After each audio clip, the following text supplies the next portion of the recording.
What if I told you the Rwandan genocide wasn't caused by ancient tribal hatred, but by colonial paperwork? When people talk about the Hutu and Tutsi in Rwanda, they often think it's a story of two tribes locked in eternal conflict. But that's a lie. The truth is far more complex and far more tragic.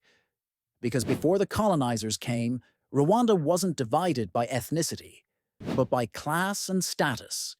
For centuries, the people of Rwanda, Hutu, Tutsi, and Twa, shared the same language, religion, and cultural identity. The difference wasn't racial, it was economic. Hutu were mostly farmers, Tutsi were cattle herders, and the Twa were hunter-gatherers. And guess what? People moved between these groups. A Hutu could become a Tutsi if he acquired enough cattle. A Tutsi could become a Hutu if he lost everything. These identities were fluid. Intermarriage was common, there was no ethnic warfare. Then the colonizers came. First the Germans, then the Belgians. And they brought with them a dangerous idea: race hierarchy. They decided the Tutsi looked more European, taller, thinner noses, lighter skin. So they made the Tutsi the ruling class under colonial rule. In 1933, the Belgians issued identity cards labeling people permanently as Hutu or Tutsi. What was once fluid became fixed. This divided society sowed resentment and set the stage for violence.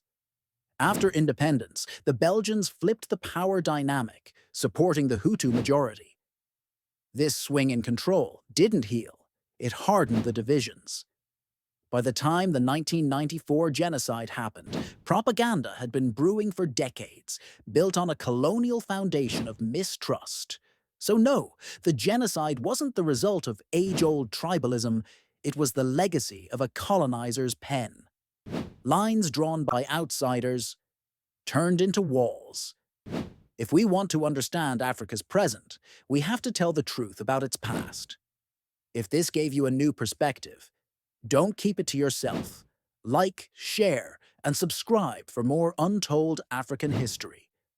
Let's rewrite the narrative, accurately and together.